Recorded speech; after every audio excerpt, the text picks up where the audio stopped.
नमस्कार, जय माता दी। मैं हूँ आपकी अपनी लाइफ डिज़ाइनर जीतू आचार्य। भाद्रपद कृष्ण पक्ष की अमावस्या तिथि और भाद्रपद महीना ही बहुत अच्छा होता है। वैसे भी भक्ति का महीना होता है, शक्तियों लेने का महीना होता है, लेकिन साथ के साथ हर कष्ट से मुक्ति का महीना भी होता है। ये श्री कृष्ण का जन्म भी तो इसी महीने हुआ है।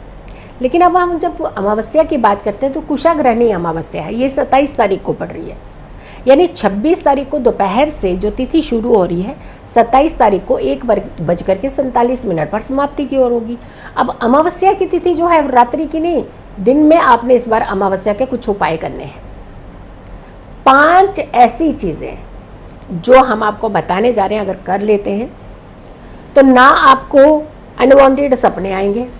यानी कई बार होता है रेस्टलेस हो जाते हैं, नींद नहीं आती, रात को बहुत डिस्टर्ब रहते हैं, कभी कुछ हो जाता है कभी कुछ हो जाता है। एक तो वो चीज़ नहीं होगी, दूसरा नेगेटिविटी नहीं आएगी, तीसरा धन का नुकसान नहीं होगा, चौथा घर के अंदर एक सुख शांति का वातावरण बना रहेगा, पांचवा हमारे घर की जितनी भी नेगेटिव एनर्जी है बाहर जाएगी, बेवजह के दुश्मन नहीं बनेंगे, बच्चे आपके सही काम करेंगे, बेवजह का विवाद नहीं होगा, घटनाओं से डर नहीं लगेगा, बीमारियों से डर नहीं लगेगा।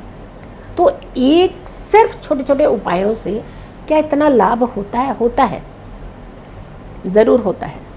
भगवान को जब आप पूजने जाते हैं ना, है तो मिट्टी की मूर्त ही है, लेकिन उसके अंदर भाव इस कदर होते हैं कि वो साक्षात आपको दर्शन देने लगते हैं, क्योंकि वो आपके भाव हैं। जिस भाव से आप पूजा भक्ति करते हैं ना, जिस भाव से आप उपाय रेमेडीज करते हैं ना, उसी भाव से आपको रिजल्ट भी मिल जाते हैं। तो आपने कुछ ऐसे उपाय जो आपको ज़रूर करने हैं, क्योंकि कुशाग्रहणी अमावस्या बहुत उत्तम अमावस्या मानी जाती है पितृदोष की मुक्ति के लिए। बहुत अच्छी अमावस्या मानी जाती है कि आपकी सारी बीमारियों को ख़त्म करने के लिए। बहुत अच्छी अमावस्या मानी जाती है आपके सारे कष्टों से मुक्त करने के लिए। तो आपके जीवन के सारे कष्ट भी हटते हैं, तकलीफ़ें भी हटती हैं, परेशानियां भी हटती हैं और साथ के साथ सुख भी आते हैं। तो जैसा हमने बताया कि 27 तारीख को लगभग 1:47 तक की अमावस्या है। तो अगर आपने दीपक प्रज्वलित करने हैं, पूजा भक्ति पाठ करने हैं, तो आप जा कर के आप शाम को 26 की रात्रि को कर सकते हैं। लेकिन जब हम बात कर रहे हैं आपके लिए खास करके कि आपने दिन के उपाय करने हैं, तो आपने 27 तारीख को करने हैं। कि जैसे कुशा का तोड़ने का उपाय था जो हमने अपनी पहली वीडियो में बताया था कि कुशा के उपाय कीजिएगा आप, और उसे खास डायरेक्शन की तरफ देख करके ही आपने उस कुशा को तोड़ना है, क्योंकि हमारी पिछली वीडियो वही थी। आप उसे देख लीजिएगा, अभी हाल ही में उस वीडियो को डाला है, आप उसे ज़रूर देखिएगा ताकि आप उस उपाय को भी चाहें तो कर सकते हैं।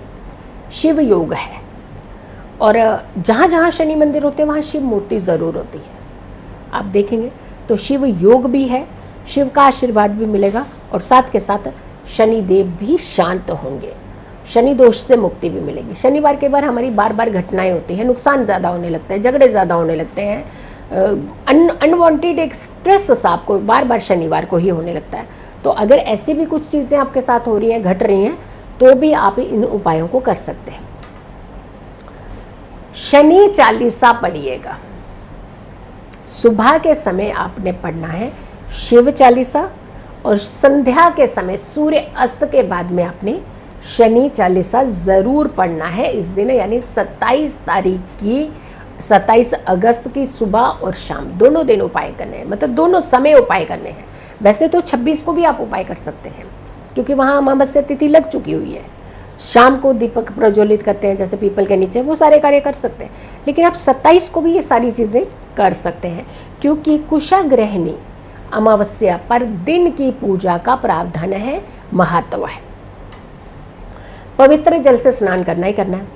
और अगर ये वीडियो आप थोड़ा सा लेट में देख रहे हैं, आपको लगता है कि आप तो स्नान कर चुके हैं, हम तो ऑफिस के लिए निकल चुके हैं, या हम अपने काम से निकल चुके हैं, या किसी कार्य में है, कोई डील में, कहीं भी, तो आप जहाँ भी है थोड़ा सा गंगा जल ले लीजिए, खरीद लीजिए, या जहाँ है वहाँ मिल सकता है तो थोड़ा सा अपने ऊपर छिड़काव कर लीजिए। वरना जब आप घर लौटें, घर के अंदर आकर के भी गंगा जल का छिड़काव अपने ऊपर, पूरे अपने वस्त्रों पर, घर में सारा अच्छे से कर सकते हैं। इससे भी आपको लाभ मिलेगा। इससे अमावस्या मीन्स चंद्रमा क्षीण, मीन्स चंद्रमा में बल नहीं है, और चंद्रमा हमारी स्ट्रेंथ है। चंद्रमा अगर फ्लक्चुएट होता ना, हमारी ज़िंदगी को तहस नहस कर देता है। तो आपने चंद्रमा के अंदर एक बल रखना है। गंगा जल का प्रयोग इसीलिए किया जाता है। पीपल को जल देने का प्रावधान है। अगर मान लीजिए ये वीडियो लेट देख रहे हैं तो कैसे पीपल को जल देंगे आप? आपको लगेगा कि जल कैसे देंगे? हाँ, कोई बात नहीं, लेकिन संध्या के समय पीपल के नीचे आप एक दीपक जो है दिया वो तो प्रज्वलित कर सकते हैं, वो कर लीजिए। दीपक ज़रूर जलाइएगा और सरसों के तेल का दीपक ही जलाइए, और हो सके तो 4 मुख वाला दीपक जलाइए, यानी 4 डायरेक्शन से जलनी चाहिए उसकी।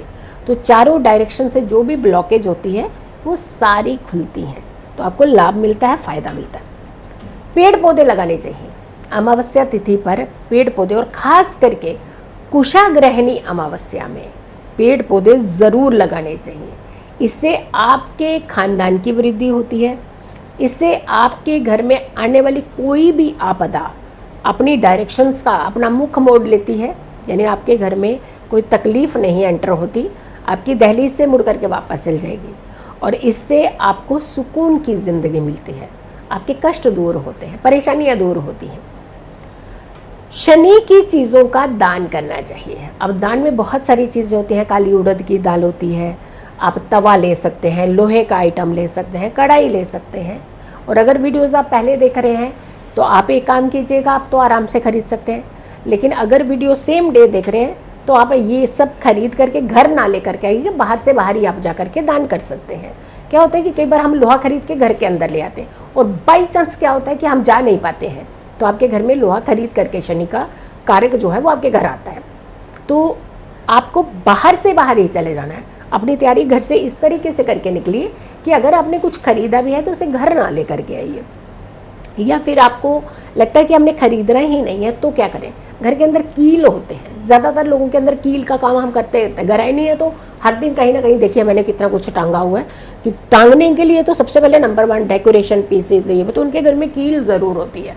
तो कुछ कील ले लीजिए, 8 कील आपने, और काली उड़द की दाल ले लीजिए, मिक्स कर लीजिए, इसे जा करके दान में दे दीजिए, तो भी आपको उतना ही लाभ मिलेगा, फ़ायदा मिलेगा। तो कई बार वहम जो होता है ना वो हमें सफल नहीं होने देता, क्योंकि माइंड के अंदर हमारी ये होता है कि हमने ये किया ना तो इसलिए फ़ायदा नहीं हो, तो वो फ़ायदा नहीं होता है। सरस्वती ज़ुबान पे नहीं, कई बार हमारे दिलो दिमाग में भी बैठ जाती है आकर के। तो गलत नहीं सोचिएगा, गलत रॉन्ग नहीं सोचिएगा, क्योंकि माइंड हमारा जो अच्छा पॉजिटिव वर्क कर रहा है उसे नेगेटिव नहीं होने दीजिएगा। तो आपने ध्यान रखना है, इन चीज़ों का जो दान करना है वो खरीद करके घर ना ला करके बाहर से जा करके आप डोनेट कर सकते हैं। जितनी शिव भक्ति कर सकें इसके दिन, आज के दिन कर सकते हैं, इस पर्टिकुलर डे में, क्योंकि अमावस्या का योग है, अमावस्या का संयोग है, शिव योग है। ऐसे में शिव भक्ति को ज़रूर आप कीजिएगा। ओम प्रांग प्रींग प्रोंग स शनिश्चराय नमः। ओम प्रांग प्रींग प्रोंग स शनिश्चराय नमः, या फिर ओम शन शनिश्चराय नमः। इस मंत्र का कम से कम 108 बार जाप कीजिए। एक माला जाप कर लीजिए, रुद्राक्ष की माला लेकर के जाप कर सकते हैं, सुबह शाम भी कर सकते हैं। वैसे सुबह आप चालीसा, अगर शिव चालीसा, और शाम को शनि चालीसा पढ़े तो ज़्यादा बेहतर होता है। सुबह आप ओम नमः शिवाय के मंत्रों का जाप कीजिए, शाम को आप शनि मंत्रों का जाप कीजिए, तो आपको लाभ मिलेगा। मेरी इस वीडियो को ज़्यादा से ज़्यादा लोगों तक ज़रूर पहुँचाइएगा। अगर आप लोगों ने अभी तक मेरे चैनल को सब्सक्राइब नहीं किया है तो ज़रूर कीजिएगा, वीडियो शेयर कीजिएगा। मेरी हर आने वाली वीडियो को आप इंतज़ार भी करें। लेकिन सुबह 6 बजे राशिफल होता है मेरे ही यूट्यूब चैनल पर, जहां कुंडली विजेता चुना जाता है, यानी लकी कुंडली होती है, हर दिन एक कुंडली देखी जाती है। आप सुबह के शो में भी मेरे साथ जुड़ सकते हैं। खुश रहिए, स्वस्थ रहिए, पॉजिटिव रहिए। पॉजिटिव रहते हैं तो हर समस्या से हम दूर रहते हैं। जल्दी हाजिर होंगे एक अच्छी वीडियो के साथ, तब तक के लिए नमस्कार।